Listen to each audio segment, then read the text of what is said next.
स्वागत है आपका मेरी चैनल लोकेंद्र जी की रेमेडी में। दोस्तों, आशा करता हूँ आप सुखी समृद्ध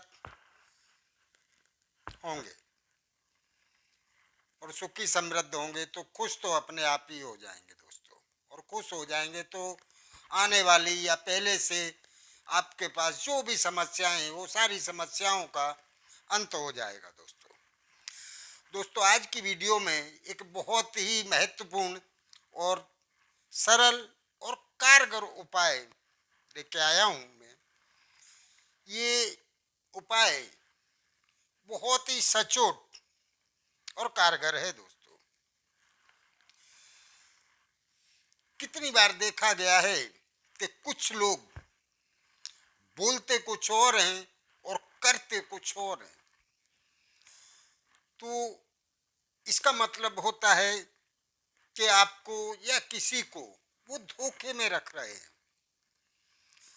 उनके अंदर क्या चल रहा है वो आपको पता नहीं चल पाता है। आप सिर्फ वो जो बोलते हैं ना, उन्हीं बातों में आके और आप समझ लेते हैं कि वो जो बोल रहे हैं वही सच है, और आप उसी हिसाब से अपना दृष्टिकोण निश्चित कर देते हैं, जबकि ऐसा नहीं है। वो व्यक्ति आपको धोखा दे रहा है। तो आप उसके अंदर क्या चल रहा है, उसके मन में क्या चल रहा है, ये जानने के लिए इस क्रिया में बहुत ही महत्वपूर्ण उपाय लेके आया हूं मैं, जिससे आप उसके मन की बात आसानी से जान सकते हैं। दोस्तों, ये शुरू करने से पहले मैं आपको रिक्वेस्ट करूंगा कि मेरी चैनल में जो भी नए व्यूअर आए हों, मेरी चैनल को सब्सक्राइब अवश्य कर लें, और अगर वीडियो अच्छी लगे तो उसको लाइक करना ना भूलें। इसके साथ साथ बेल बटन दबाना बहुत ज़रूरी है, जिससे मेरी आने वाली वीडियो आसानी से आपको प्राप्त हो सके। तो दोस्तों, ये किसी के भी मन की बात अगर आपको जाननी है तो आपको एक छोटा सा उपाय करना होगा। इसमें ना कोई मंत्र है, ना कोई जाप है, ना कोई पूजा है, ना कोई पाठ है।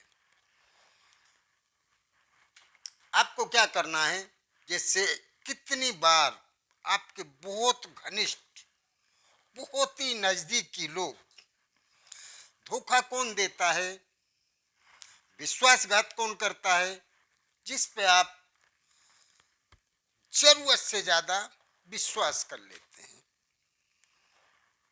जिसके ऊपर आपको पूरा पूरा भरोसा है, वही आपको धोखा देगा।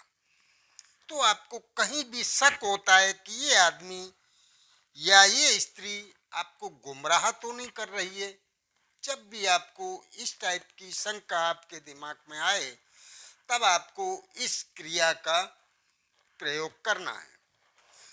दोस्तों, आपको क्या करना है, रवि पुष्य नक्षत्र में, कब, रवि पुष्य नक्षत्र जब भी हो, उस समय आपको एक मरे हुए कौवे की जीभ काट लेनी है। दोस्तों, ध्यान रहे, किसी भी पशु पक्षी को नुकसान नहीं पहुंचाना है। अगर आप ऐसा करते हैं तो आप बहुत बड़े पाप के भागीदार बनेंगे, और ये करना उचित नहीं है। अगर किसी पक्षी को मारने के बाद आप उससे उसके किसी भी अंग को लेके आते हैं, तो आप जिस उद्देश्य से इस क्रिया को कर रहे हैं वो उद्देश्य आपका फलीभूत नहीं होगा दोस्तों। इसलिए मेरा आपसे कहना है कि मरा हुआ कौवा जहां भी हो, उसकी जीभ आपको लानी है, कौवे को नुकसान नहीं पहुंचाना है। दूसरा, मेढक की, वो भी मरे हुए मेढक की ही जीभ आपको लेनी है।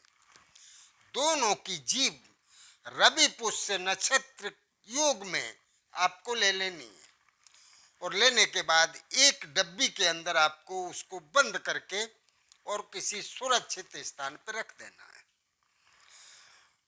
उसके बाद जिस भी पुरुष या स्त्री या जो भी आप जिसके भी मन की बात जानना चाहते हैं, रात में जब वो व्यक्ति गहरी नींद में सो रहा हो, तब आपको ये डब्बी जो आपने कौवे की और मेंढक की जीभ जिसके अंदर बंद करके रखी है, वो डब्बी उसके सीने पे रख देनी है।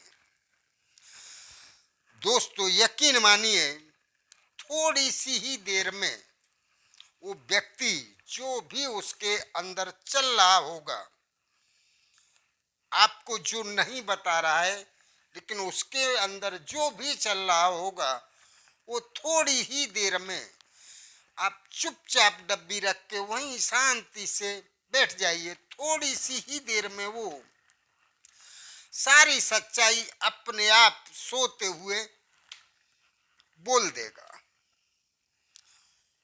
उसके बाद आप वो डब्बी वहां से उठा ले।